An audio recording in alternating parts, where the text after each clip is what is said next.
There is an age-old legend that somewhere in these forgotten wastelands lie the fabled Solomon's mines. The Bible states that Solomon exceeded all the kings of the earth for riches. Now the weight of gold that came to Solomon in 1 year was 606 talents of gold. In modern terms, that means 13.5 tons. The Bible also lists great quantities of other valuables. Where did they come from? Where did his caravans travel to find his fabled mines? What was the source of Solomon's great wealth?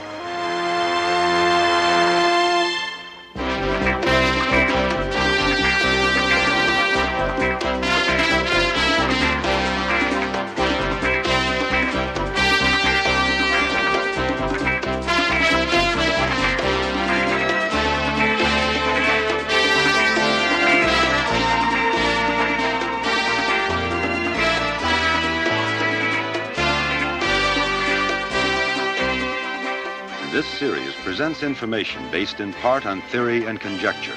The producer's purpose is to suggest some possible explanations, but not necessarily the only ones, to the mysteries we will examine.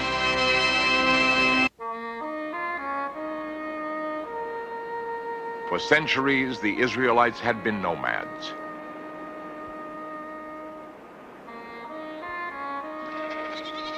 From the time they left Egypt, they had no land to call their own.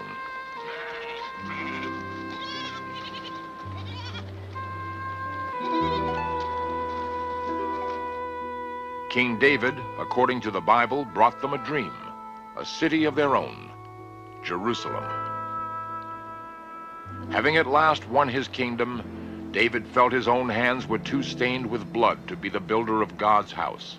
So he abdicated to his favored son, Solomon. Here in the spring of Siloam, outside the walls of Jerusalem, Solomon was anointed king. The first temple was built by Solomon, and it made Jerusalem the center of the Jewish religion for all time. It was Solomon who transformed Jerusalem into an ancient wonder. Today, it's the center of 3 great religions. For Christians, it's the scene of the crucifixion. For Muslims, it's the place where Mohammed climbed to heaven. And for Jews, the Wailing Wall has special significance because it is all that remains of the Western Wall, the site of Solomon's temple.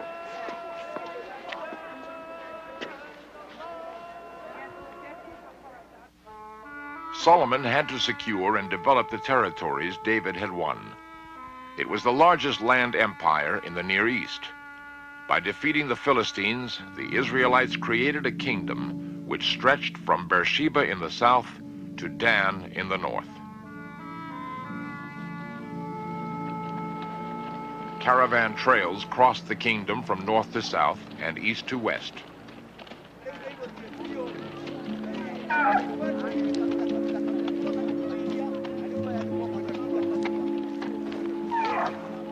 Solomon found himself controlling the crossroads of trade for the civilized world, and so was able to command a steady income in tolls for safe passage.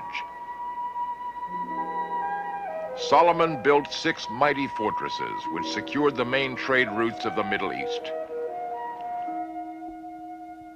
To the northeast, stretching along what is now the Lebanese coast, were the kingdoms of Phoenicia.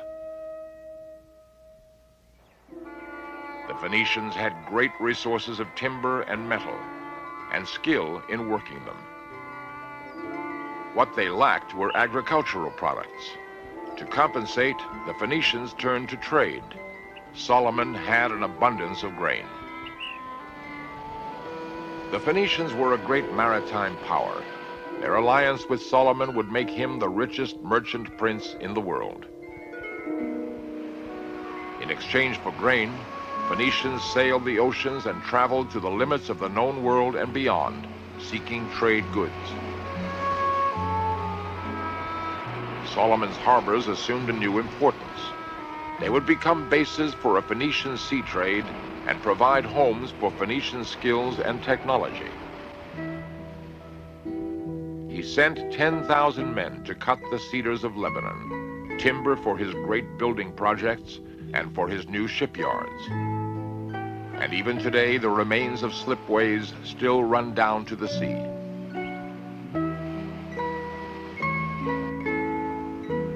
Phoenicians built and manned the ships. Not just vessels to ply the coastal trade, but ships which could go on a 3-year voyage to the land of Tarshish. The Israelites were, by tradition, a nation of nomadic farmers, and without his Phoenician allies, Solomon could have achieved none of his greatness. This ship's stove, like all Phoenician work, was of distinctive design. Phoenician style became the Art Nouveau of Solomon's kingdom, using techniques which became traditional and have changed little since.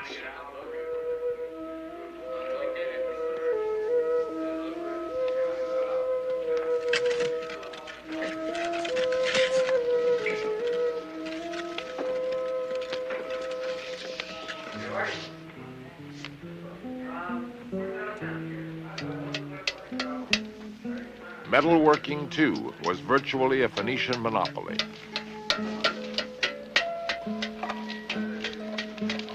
They had the skills for making not only the necessities of life, but for working rare metals as well. The metal arrived already refined in ingots. Along with the cargoes of precious metals, the ships brought apes and peacocks and ivory. Their skill at working with gold keystoned the craft of the Phoenicians and creates the mystery. Where did Solomon's gold come from? The answer to the question may be found in the extraordinary relationship that developed between the Israelites and the Phoenicians. Each had what the other needed. To find Solomon's mines, it's important to understand the trade between the two nations. The Phoenicians opened up to Solomon the trade routes of the world. In return, Solomon guaranteed them a regular supply of oil and wheat. This agricultural surplus gave him his purchasing power and was the real basis of his wealth.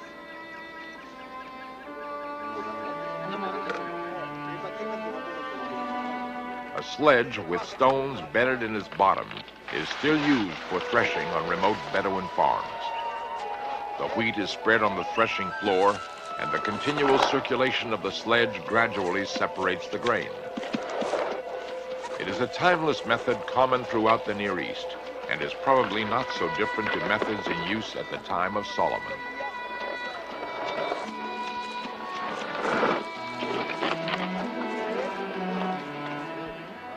Tossing the wheat in the air separates the chaff, which is blown away in the wind.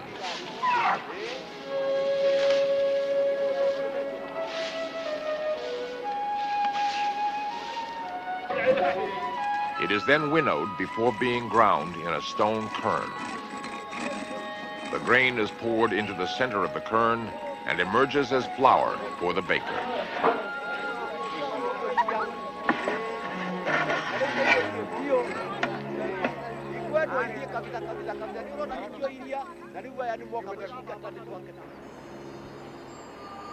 Agricultural produce was brought in to be stored in great warehouses and granaries. For 1 month in the year, each of the 12 provinces had to feed the capital. These new cities were built under the supervision of Phoenician craftsmen.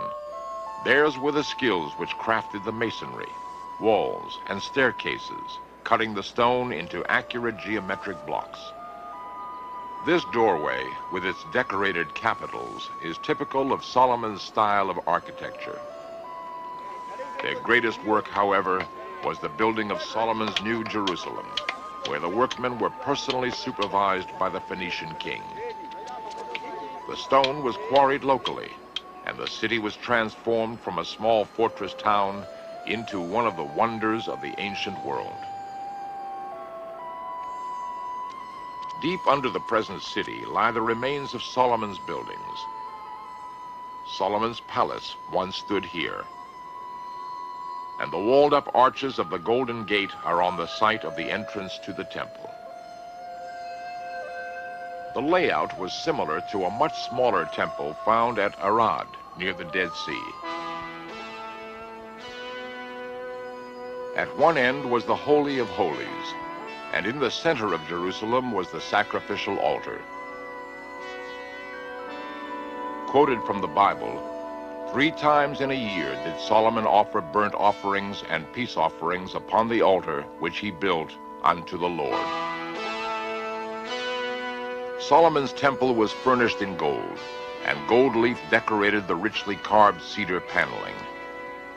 The fame of his magnificence spread far beyond the frontiers of Solomon's own kingdom, and the great of the world came to see for themselves and wonder.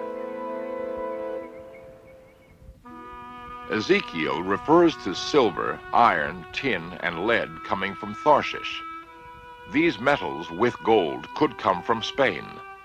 The ivory, apes, peacocks, and additional gold could have been shipped from North Africa. Such a voyage might well have taken 3 years. Solomon struck a deal with the Phoenician king Hiram. In view of the success of their joint operations in the Mediterranean, they agreed that together they would open up new trade routes to the south in the Red Sea. The Bible tells us that a joint fleet was built at Etzion-Geber. Was this the port from which the Phoenician gold ships sailed? A world-renowned metallurgist undertook archaeological excavations. Professor Rothenberg. This would not be a possible site for a port. You wouldn't possibly be able to build a ship there. The winds are so strong, the south winds are devastating. It's the worst place in the world to look for a port.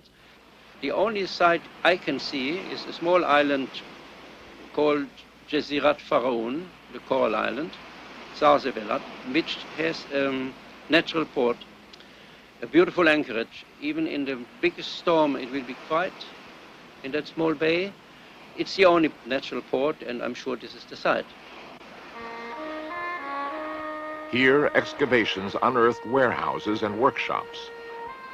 Were the remains of caulking pitch and tar, which were found beside the small fortified harbor, used on Solomon's new fleet? The whole island was enclosed in a fortified wall, part of which still exists at the base of later fortifications. This new port would open up a whole new hemisphere. It would challenge the land routes across Arabia. Eventually, the Phoenicians would reach India and circumnavigate Africa. Could Solomon's mines have been in one of these new and distant lands? The existence of Solomon's sea trade brought strength and wealth to his land. It also brought the most famous woman of the time to him with a sense of need and humility. The Queen of Sheba came from southern Arabia, the wealthiest region of the Semitic world. She brought gold, supposedly from her mines, frankincense and myrrh from deserts in her kingdom, and spices and other goods derived from her trades in India. Solomon, with his Phoenician ships, obviously disturbed very much the overland route.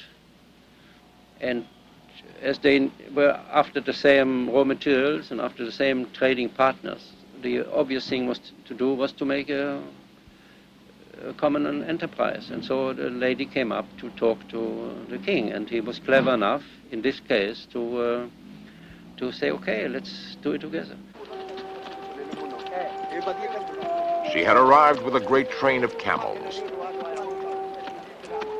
The camel had only recently been domesticated. It had opened up the possibilities of trade across the waterless desert.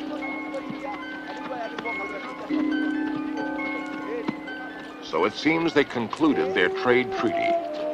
In return, Israel would have provided her with agricultural produce and manufactured products of third countries like Phoenicia. The queen was certainly impressed by what she had seen. Thy prosperity exceedeth the fame which I heard. Silver was nothing accounted of in the days of Solomon. Everything at his court was made of gold. But where did it all come from? While the queen was in Jerusalem, another cargo of gold and precious stones arrived from Solomon's port in the Red Sea. This jar was labeled Gold of Ophir. Ophir certainly existed, and it has fascinated biblical scholars for centuries. Where was it? Was it in the East? In Africa? Even America? Modern Israelis called this new town Ophira because they believe that Solomon's mines are somewhere nearby in the mountains of southern Sinai.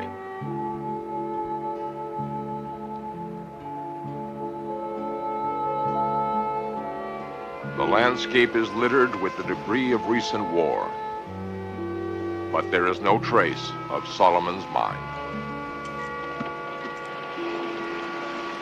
Merchants traveling north from the Red Sea towards Jerusalem may have left a clue. En route, they sought shelter from the heat of the day in the shade of a canyon.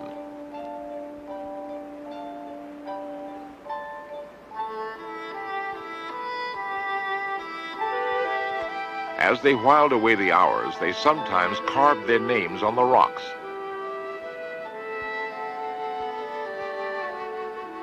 And once someone carved a Phoenician ship. This is a much larger and more seaworthy vessel than the small inshore craft which plied the Mediterranean coast.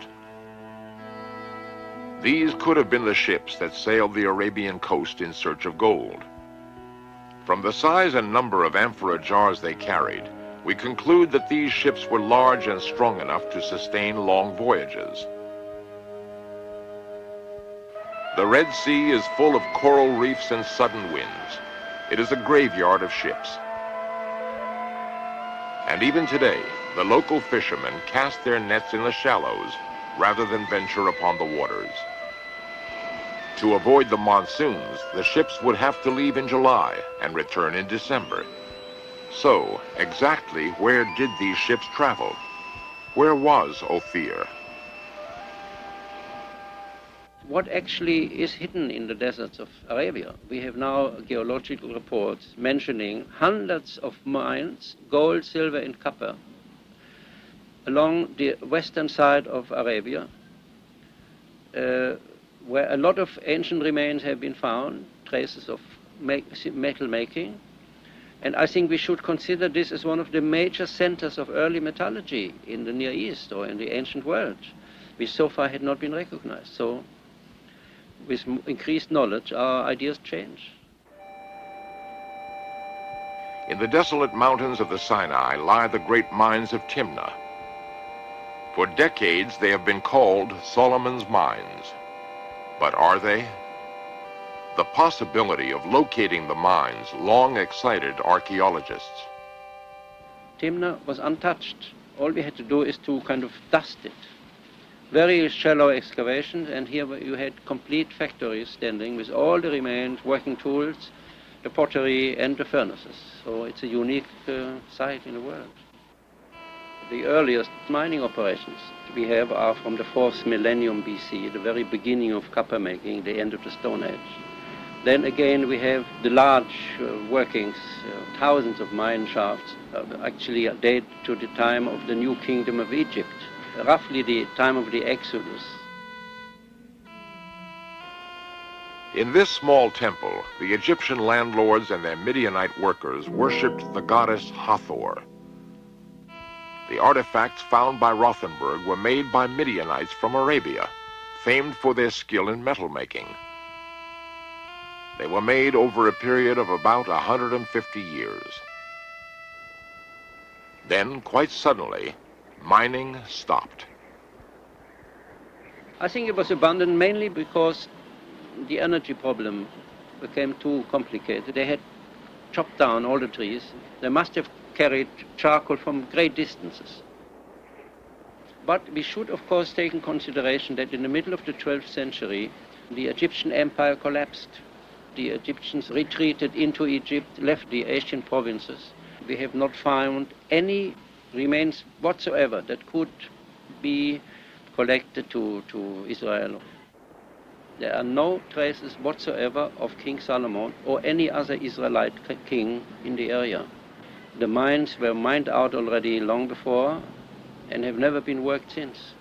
And we know from the Bible that the Midianites, or the Canaanites, as they were called in a Midianite tribe, family groups, were the earliest metallurgists. But we have no traces whatsoever of any metallurgy in Israel, in the sources or in the towns excavated. In Arabia, today's gold is black, the rich oil found there. Perhaps this area was also once the origin of Solomon's gold.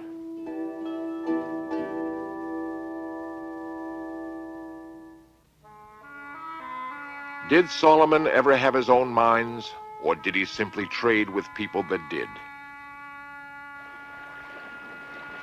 After his death, his kingdom fragmented, and his ships rotted on the shore. Solomon's trading partnership with the Phoenicians had made him the richest man in the world. The magnificence of his wealth was never to be seen again in Israel. Historians who wrote about it long after his death made it a legend in its own right. Where it came from was forgotten.